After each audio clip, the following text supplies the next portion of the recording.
Awesome. Oh, my goodness. New Ravens OC Todd Monken was asked about working with Lamar. Also, what would happen if he didn't work with Lamar? Due to the contract quagmire we're currently in. Here's what he said. Take a listen. How difficult will it be? Lamar holds out, comes the first week of the season. How far behind will he be with your install? Oh, I'm sure he'll be behind, but it's still just football. I mean, I think sometimes we make this out to be way too much. It's just football. It's been playing, I don't know when he started, maybe at 5 years old with the Purple Pounders or something in Miami or something. I mean, it's just football. Like, we'll cater to what he knows and play. Sure. Coach, I'll be honest with you. If you came on and said that as part of your analysis, I'd be like, it's just football. What do you think, Coach? It's just football. Nick, your reaction. Well, I think it's a terrible answer. And he's not a head coach, and he's not going to be given a lot of interviews, and so I'm not going to kill the guy for it. I think it's a bad answer, but I also think it's indicative of the terrible spot the Ravens have put themselves in. There is a reason why quarterbacks do not get franchise tagged. 3 quarterbacks ever have played under the franchise tag. You know what they all had in common? None of them were first-round picks. None of them were anything close to a league MVP at that point in time, and none of their teams really deeply, fully believed in them. Drew Brees played under the franchise tag for the Chargers, who then got rid of him. He's a second-round pick. Kirk Cousins played under the franchise tag twice. He was a 4th-round pick. Dak Prescott played under the franchise tag for a full season, was a 4th-round pick. Now you have Lamar, a 1st-round pick, a league MVP, and the team's like, no, we'll just franchise tag him.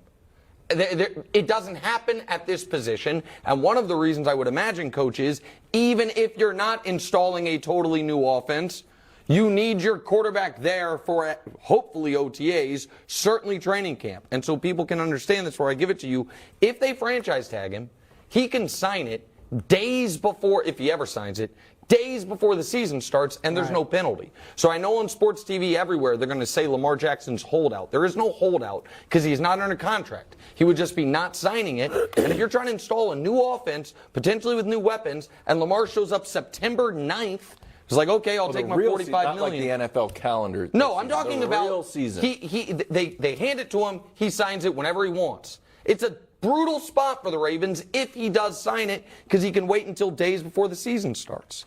Yeah, that'd be worst case scenario. And you could say it's just football. Remember, Tom Brady goes to Tampa Bay and is trying to learn a new system. Right. And he's struggling, and he was there for a decent amount of time. So now you're talking about a system that's very different than what Greg Roman did.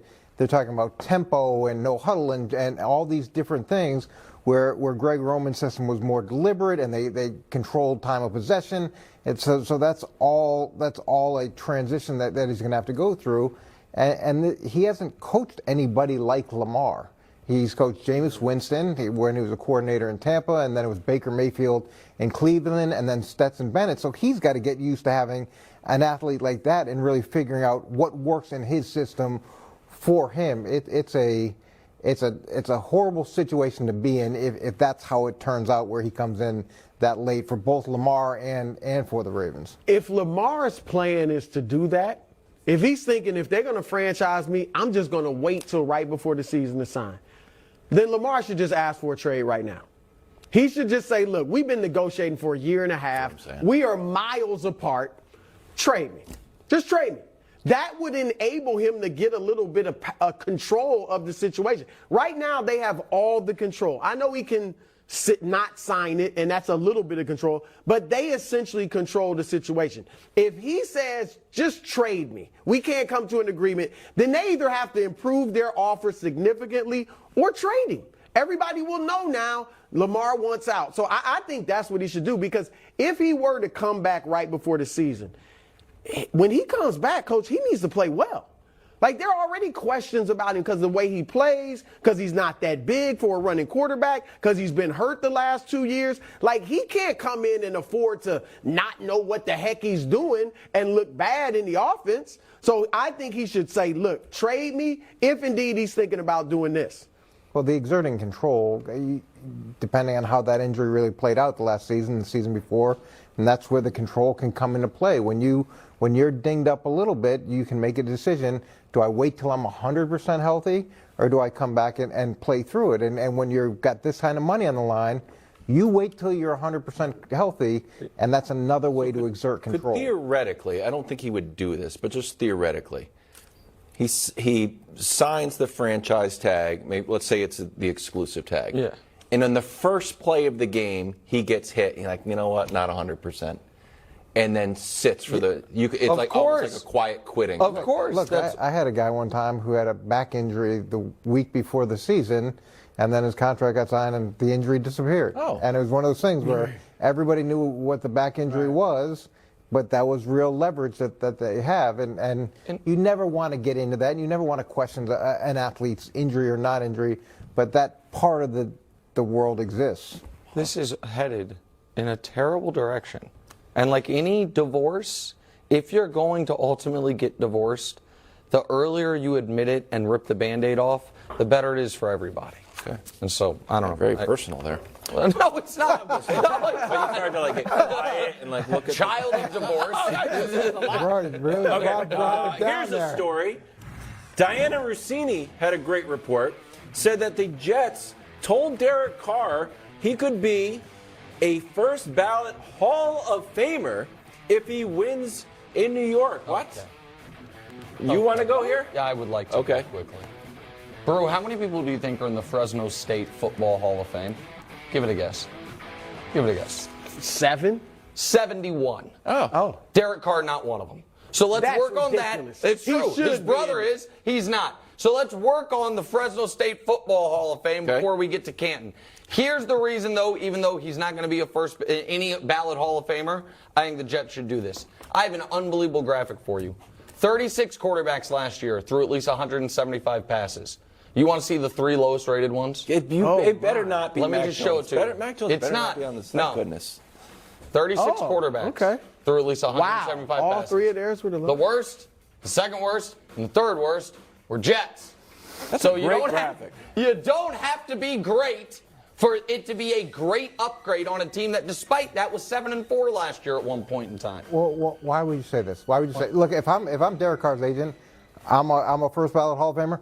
Pay me like a first ballot Hall of Famer. That's the first thing. I don't know why you say it that way. Then if I'm the Jets and I say this guy can be a first ballot Hall of Famer, and he comes into New York and he struggles, every fan is going to be like, what happened to this guy? This bring guy's back supposed to be a Stradler. first ballot Hall of Famer. And then you look at it like, does he have better coaching? Does he have better players? Is he facing less formidable defenses? Is there less pressure in New York than there is Las Vegas?